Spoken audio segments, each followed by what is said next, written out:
Evo nam, stiže nam Marko, evo, uspio me naći. Jel se sad vidimo, bok? Evo, konačno te vidim, treća sreća, kažu. Trebalo je malo vremena, da. Da, ako imaš nadam se da me dobro vidiš, možeš Vidim malo te. si udaljiti kameru. Evo, čekamo te, evo. Pa ne vrem staviti dalje jer mi je toliko ruka dugačka, ali dobro, bomo se snašli. Ok. Marko, dobar ti dan, nadam se da kod vas nije toliko kišno vrijeme, evo vidim da je danas neka promjena vremena. Dakle, hvala ti od srca što si se odazvao, ipak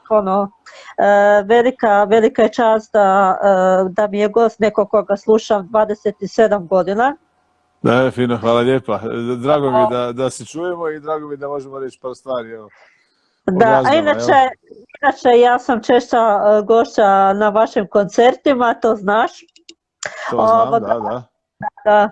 Ovako, idemo mi na posao za ovaj live. Dakle, o vama kao bendu Gazdama nema se tu previše govoriti, za vas je predivna, divna karijera, 27 godina, 10 albuma, toliko koncerata da se ne može ni prebrojati, je li tako, Marko? Pa da, sad ja ne znam kako bi mogao uopće krenuti u razgovor, u svakom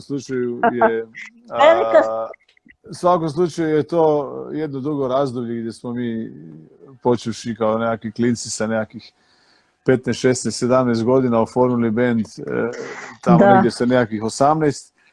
A ja svega 6.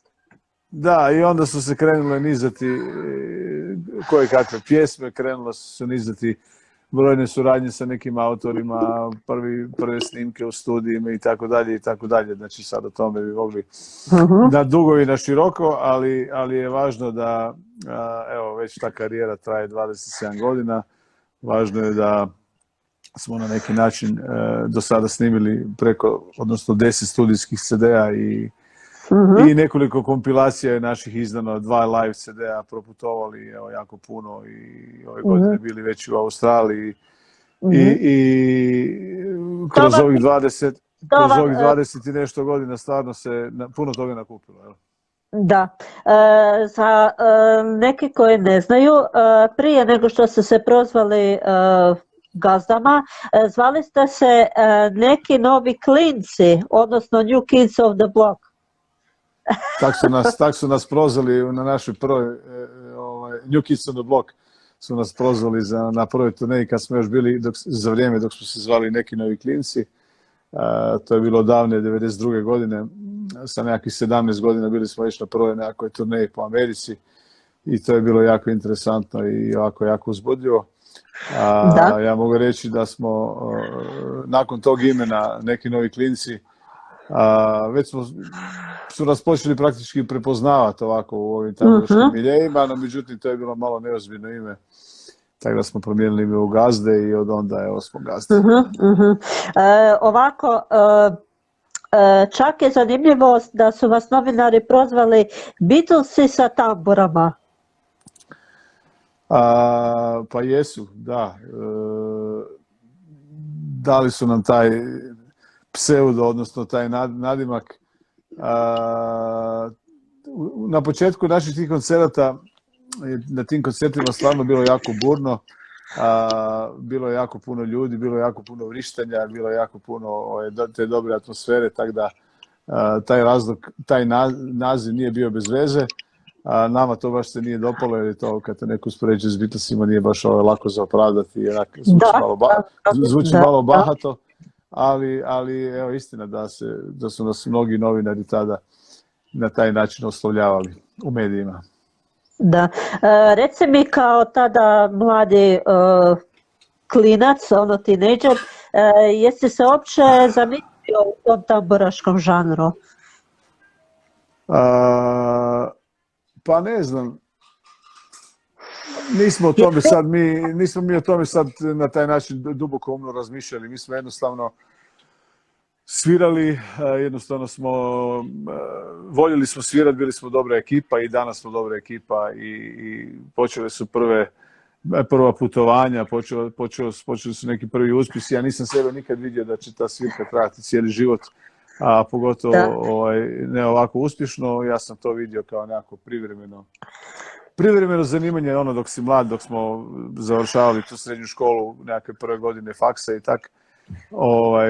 Mislili smo cijelo vrijeme to će biti nešto privremeno, no međutim to privremeno se malo odužilo već jedno 27 godina. Da. Čovjek koji vas je uzeo pod svoje okrilje, koji je zaslužan za sve ovo što ste danas, je čovjek koji je nažalost jednom okolnosti napustio prije 5 godina, je Damir Mihovec Miki, koji ujedno, za sve koji ne znaju, on je bio i glazbenik i koji vas je i učio toj tambur. Evo, pa nam malo reci kako je započela s njim ta suradnja? Pa Miki je bio jedan od naših suosnivača, inače naš prijatelj i sumještan ovdje iz Markuševca. On je inače bio i osnivač i član i najistaknutiji član jednog benda tamburaškog koji se zove Ekspanonija. Čiji članovi su također tu iz Markuševca, s kojima se mi također znamo 100 godina već i tako dalje. Kad se tiče nekakve naše suradnje s njim, on je bio naš jedan veliki učitelj. Veliki, ne samo glazbeni učitelj, nego i, ja bi čak rekao, i jedan životni, jer smo s njim prošli jako puno susreta sa prvim autorima, sa prvim producentima, sa prvim izdavačima, sa novinarima, sa televizijama. Sve to skupa je bilo nešto kompliciranije nego danas. Danas su ti social networks gdje možete u javnost doći bez nužno televizije, radija i tak dalje. Nekad to nije bilo tak, nekad ste bili ovisni o radijima, televizijama, novinama i tak dalje. Tako da kontakte sa svim tim ljudima je za nas otvorio Miki. Također je na neki način dirigirao našom karijerom sa svim dobrim i lošim stvarima. Naravno da je ovih dobrih bilo puno više i zato se sve to skupa je zakovitlalo tako dobro i tako uspješno. Evo, nažalost, Mikija nema s nama već jedno, pa ima negdje 3 godine. 5 godina, da. A ne bi rekao 5 da je 5, ali... 26.9. Da, evo vidiš kako vrijeme leti, da.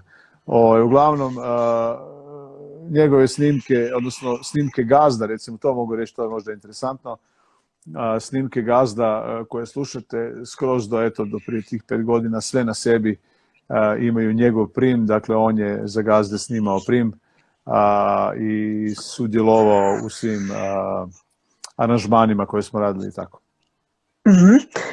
Zanimljivo je da ste se, kad je vas je on uzeo pod to svoje vodstvo, da ste se u samo mjesec dana iz nepoznatog kvartovskog benda, najljepšeg iz onog Markuševca, transformirali ste se u medijsku jednu veliku estradnu atrakciju. Je li to onako za vas bio, za mlade početnike i pritisak? Pa je, bil je pritisak, ali nije to baš bilo za 2 tjedna. Stvari se ne događaju baš tak brzo. Mi smo prvo imali jednu veliku pripremu za to sve skupa. Mi smo godinama vježbali, godinama smo imali probe i s Mikijem i kod nas u našim prostorijama i kod njega doma. Godinama smo mi brusili uopće tu strategiju kako, šta i zašto, odnosno više on nego mi. Naše prvo javno pojavljivanje bilo je 1993. godine na festivalu u Požegi, gdje smo imali sreću da smo nastupili s jednom dobrom pjesmom koja se zvala Zbog tebe sam to što jesam. Koju sviramo do danas i od tada bi ja rekao da smo medijima upali u oko, odnosno zapeli za oko. I počela se kovitlati ta naša karijera zajedno s prvim CD-om koji je uslijedio jedno 6 mjeseci nakon te Požege i tako. Evo, mislim, neću duljiti previše o svim tim detaljima. Mi jednog dana možemo sigurno snimiti barem 2 filma ili napisati 2 knjige o cijeloj toj našoj karijeri, tako da u jednom kratkom intervju je to teško sve ispričati, ali istina je da smo tada radili velike revolucionarne stvari koje danas su prerasle u čisto jednu novu glazbenu scenu koja se zove pop tambura, ne? To je najčešće tako se zove. Čovjek koji je, znači to prvo pojavljivanje koje ste imali u Požegi na Zlatnim žicama Slavonije sa pjesmom Zbog tebe sam to što jesam, koliko mi je poznato, tu pjesmu je uglazbio gospodin Zdravko Šljivac. Tako je, da, pa Šljivac je Zdravko autor brojnih naših pjesama, pa da. Jedno sigurno 10-ak. Ispričavam se. Samo malo, za sve one koje ne znaju, gospodina Zdravko Šljivac je inače i dirigent i producent i imali ste ga također vidjeti u RTL-ovom showu Zvijezdicama. Znači, reci mi, je li bio onako prema vama strog? Jel vidim da se nije baš svakome dizao? Da. Mislim da je prije par godina, je to bio show Zvijezde pjevaju, čini mi se, ili ovak nekak se zvao taj show? Ne, Zvijezdice, da. Uglavnom, Zdravko Šljivac je bio dugogodišnji voditelj istoimenog zagrebačkog djevojačkog zbora Zvijezdice, iz kojeg su, ovako usput rečeno, ponikle velike pjevačke veličine. Da, poput, recimo, Husarice, Nina Badrić, sve jasno, sve sam ja informirana. Upravo tako, da. Upravo tako, znači Zdravko Šljivac je u to vrijeme bio jedan, ajmo reći, privatni prijatelj i družili su se sa našim Mikijem, gdje smo onda, kako smo počeli raditi malo ozbiljnije, stvari skrenuli u to da Zdravko naime preuzme malo više, dakle, aranžmane, produkciju i autorstvo. On je za nas napisao tokom karijere, čini mi se, jedno 7, 8, 9 pjesama ili tu negdje. Kao producent je bio na 2 ili 3 CD-a kao glazbeni supervizor i producent i aranžer. I ja bih rekao da je napravio dobre stvari, posebno sam ponosan na CD koji smo zajedno s njim radili, koji se zove Biće bolje, na kojem su i nek pjesma ostane i Biće bolje i U snu i ljubavi i tak. On je zazvučao svoje vremeno, album je iznad 97. a zazvučao je ispred svog vremena i stvarno dan danas zvuči jako dobro. Da. Prvo pojavljivanje, odnosno prve nagrade su slijedile na festivalu domoljubne pjesme sa pjesmom Ja sam svoje prolupao dane. Nadam se da nije to tako kod vas. Da, dobro, taj festival u Brodu nije to bio prva nagrada. I festival pjesme Podravine i Podravlja, znači u Pitomači sa pjesmom Duša u čaši. Ma da, ali to su, ajmo reći, tek naknadne nagrade, naknadne stvari.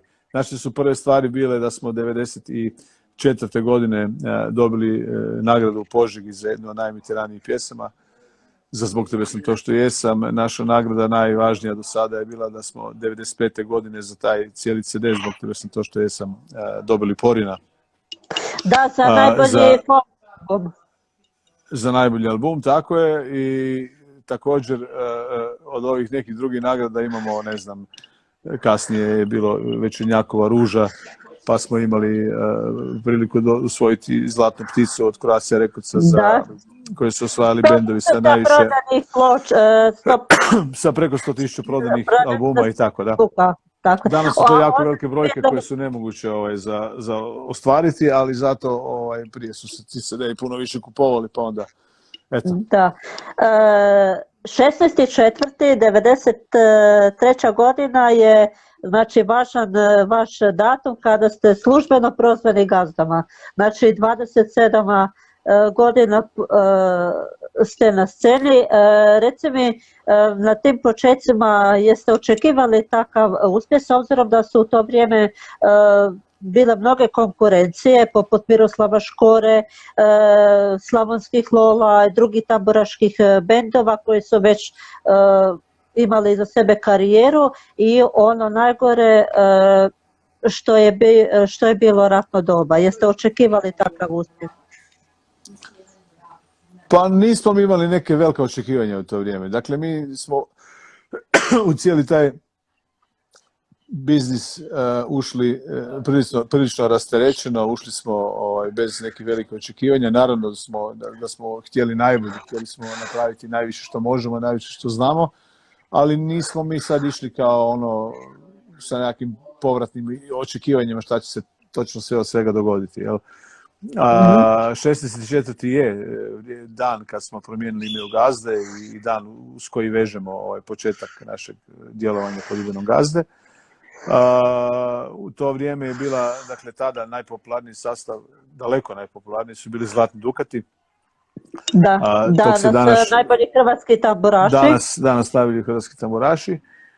Oni su, ja bih rekao, dominirali ovom tamburaškom scenom. Uz njih nije bilo nikoga nadaleko, a onda tamo negdje par godina kasnije su nastali i postali, ja bih tak rekao, recimo malo istaknutiji su bili i recimo Slavonske Lole i ne znam, u to ono vrijeme Mladi 6. Bekrija se valjda sjećaš? Bekrije su bile jedno 10 godina kasnije, jel? Onda recimo, naravno, Kiću Slabinac, ne smijem ga zaboraviti, koji je i dan danas veliki na toj sceni. Miro Škoro je došao jedno 2-3 godine kasnije nakon Dukata, jel? Iako su Dukati se zapravo prilično probili i na jedan dobar način obradili njegovu ravnicu, i tada je ta verzija Dukata bila jako popularna i tako dalje. Uglavnom, mi smo u cijeloj toj priči bili nešto drugačiji, bili smo jedno 10-20 godina mlađi od svih ostalih. Imali smo nešto promijenjeni imidž, imali smo one crne hlače, ne znam, košulje, Sjećam se toga. Znači, i po stylingu i po zvuku smo bili nešto drugačiji, a to su svi primijetili iz početka. Nije to tako išlo baš glatko iz početka. Nismo mi polučili neke uspjehe preko noći, no međutim malo po malo, pjesma po pjesma. U ono vrijeme su se rijetko snimali spotovi jer su bili izrazito skupi, jer nisu postojali YouTube-ovi onda i ostala mjesta gdje se to moglo vrtiti, nego eventualno ako bi vam to zavrtila glavna ili nekoliko ovih manjih televizija, onda ste bili sretni. Jel?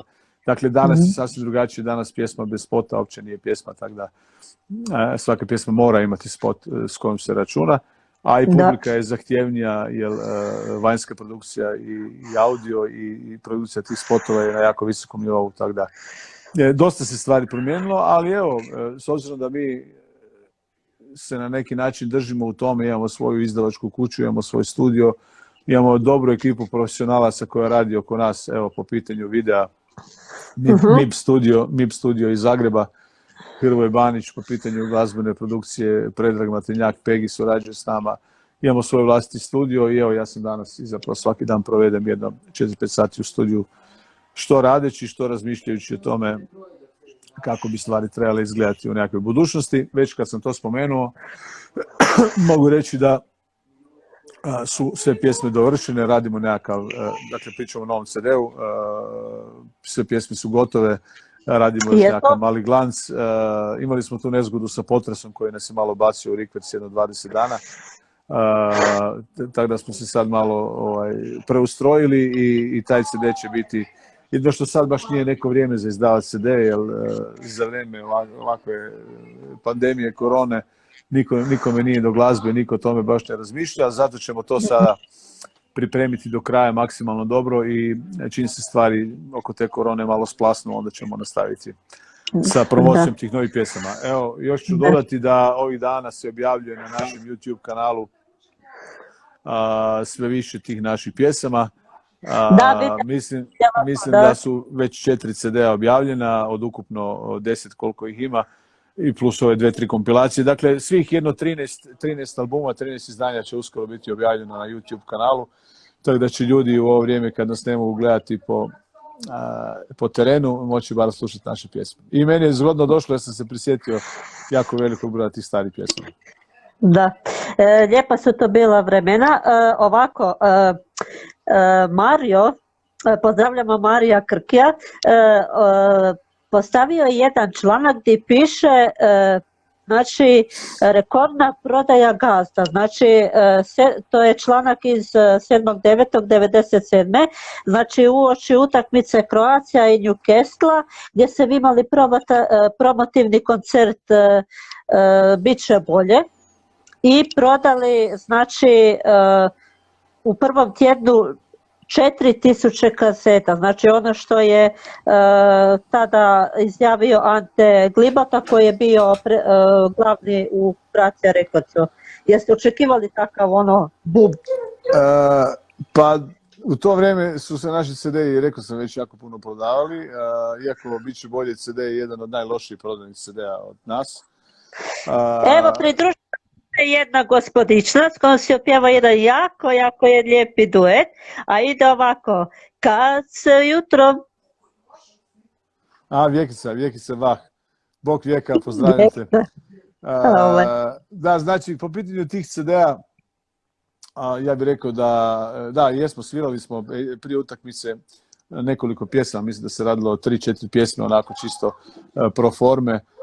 Kaže Marina, hvala ti. Ajde idemo za nju mali dio. Ajde kreni ti, onaj prvi dio. Ne bi pjevao, vidiš da nešto kašljem. Neću se upuštati u pjevanje. Da, neću se upuštati u pjevanje. Umrla, nego priznala. Dakle, ajde, počni što si krenuo. Da, javlja mi da stavim telefon na mod slabog napajanja. Čini mi se da mi je baterija polako pri kraju. Nemoj, to se meni prošli puta dogodilo. Da, tako da ćemo polako privoditi kraju ovaj razgovor. Ja hoću samo još reći da će uskoro na tom YouTube kanalu kako stoje stvari biti prikazan i onaj veliki dokumentarni film koji je snimljen još prije 8 godina o Gazdama. Tako da će ga sad svi moći vidjeti. Znam da ima nekih isičaka po YouTube, ali od sada na službenom YouTube kanalu ćete to moći pogledati, dakle i sami koncept iz tog doma sportova i tako dalje. Tako da, evo, barem radimo ono što možemo raditi, ono što nam je dozvoljeno, da sa publikom komuniciramo preko interneta, a za sada još nisu odgođeni svi koncerti za 6. mjesec, tako da postoji mogućnost da ćemo u 6. mjesecu se pojaviti malo i u Biogradu ako budu stvari dobre, i u Oklaju, i cijeli onaj raspored koncerta koji piše na našoj stranici. Ok, u svojoj karijeri imali ste puno suradnji, znači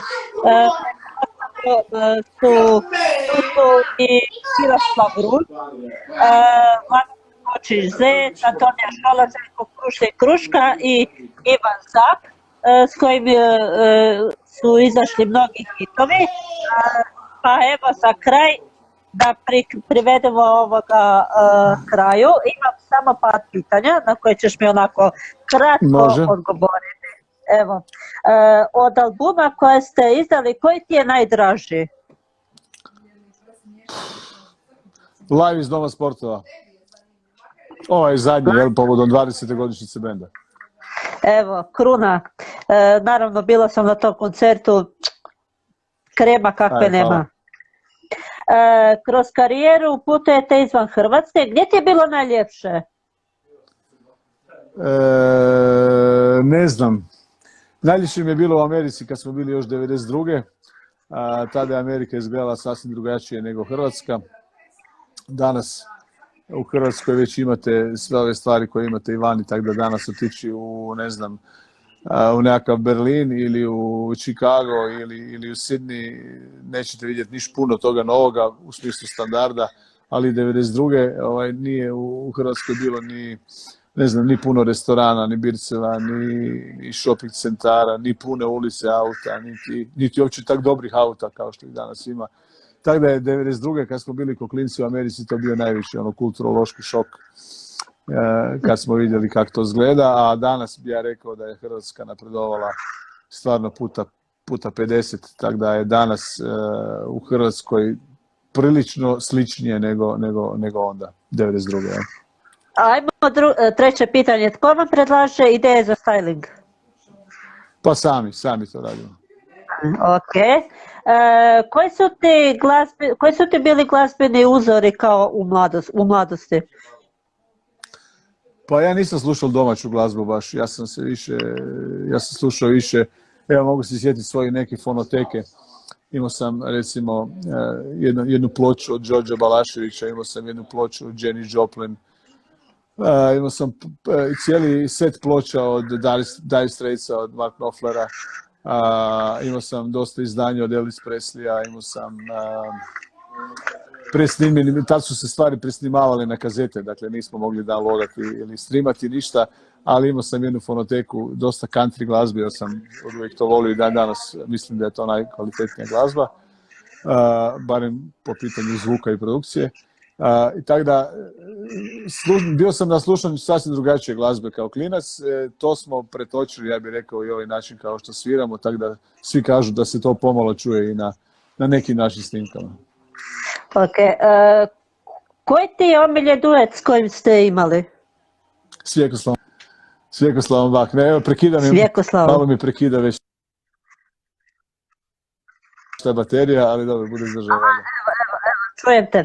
Svjekoslavom. Imali smo nekoliko dueta, moram spomenuti, s nekim damama smo ostvarili snimke, recimo najuspješniji duet je sigurno Milion poljubaca koje smo imali sa Antonijom Šolom. Imali smo jedan duet sa... Pozdrav Antoniji. Također jedan od dueta koji je bio dobar je sa Vedranom Vukojević, Ljubavi, Da će Bog i bolje dane. Onda smo imali jedan davno duet sa... Ja te pitam samo koji ti je najomiljeniji. Rekao si Vjekoslava Bak. Koji mi je najomiljeniji? Ne mogu to, ne mogu reći koji mi je najomiljeniji, zato što su sa svim curama s kojima su surađivali smo imali super suradnju. Ok. Što uvijek imaš sa sobom kad putuješ? Što imam sa sobom? Kad putuješ? Putnu torbu sa rezervnom robom. Ok. Nabroj mi svoje 3 najdraže pjesme sa vaših albuma. Ja pijem da zaboravim. Mogu reći sad si me baš našla. Imamo 150 i nešto pjesama. Evo moja najmilija i Klaruš moja zlata. Ok. Što te najviše može izbaciti iz takta? Kad se naljutiš? Pa ne znam, prilično su mi živci već ispeglani, ne može me više ništa ljutiti. U životu me više ništa ne može naljutiti, pa ja bih rekao kad izgubiš povjerenje u nekoga da me to najviše izbaci iz takta. Ok. S obzirom da ste band koji se nikad ne posvađa, ali radite si međusobne pošalice, najviše tebi. Pa mi reci koja ti je najomiljenija? Pa ne znam, Psine smo radili uvijek cijeli život s jednim drugima, tako da je to je isto jedan veliki spektar svega, ali ne znam, nisu sve ni za javnost, tako da bolje da ti to ne pričam.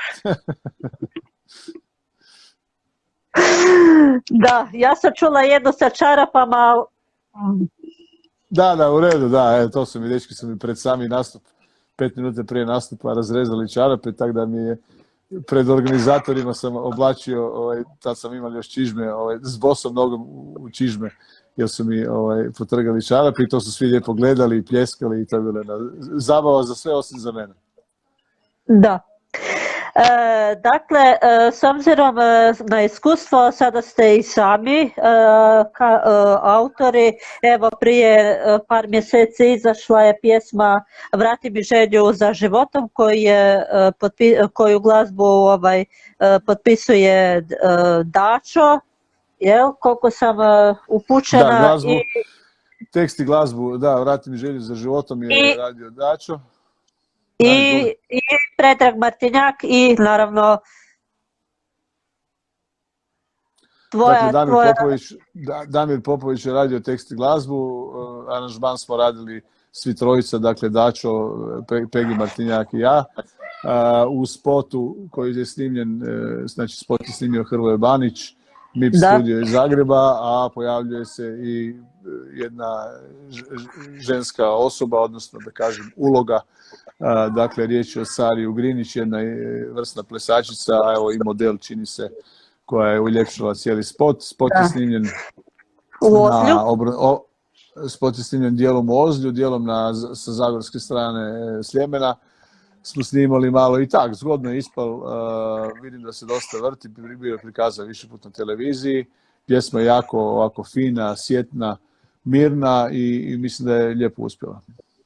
Evo, dragi Marko, šta reći, pozdravi mi sve članove benda, nadam se da će do poslije ovoga sve vidjeti, budite mi zdravi, vidimo se na još mnogim koncertama i posebno velika hvala tebi Marko od srca, šaljem ti veliki pozdrav i budite mi svi dobro i nadam se da se Markušavac više neće tresti. Također, ja se nadam da su s potresima da smo gotovi, da se korona, odnosno čim se korona smiri, vraćamo se svojim standardnim tempu. Ja se nadam čim prije da se, evo i mi ćemo krenuti s probama inače sljedeći tjedan, bez obzira što nema svirki, ali da se malo zagrijemo, da uđemo u kondiciju, tako da kad krenu nastupi da smo opet onako fit i u kondiciji. Hvala lijepo na intervju i lijep pozdrav svima koji su nas gledali. Da, imam jedan vic za tebe. Idu dva Zagrebčanina sa ulicom i kažu jedan drugom, pa znaš zašto se dogodio potres? Kaže ovaj prijatelj, zašto? Ne sviraju gazde. Dobro, to si smislila samo za nas. Ništa, hvala ti lijepa i bomo se čuli sljedeći puta. Pozdrav svima, bok. Može. Ajde, čao. Dragi moji, ovo je bio Marko Bujanović iz Gazda, a mi se vidimo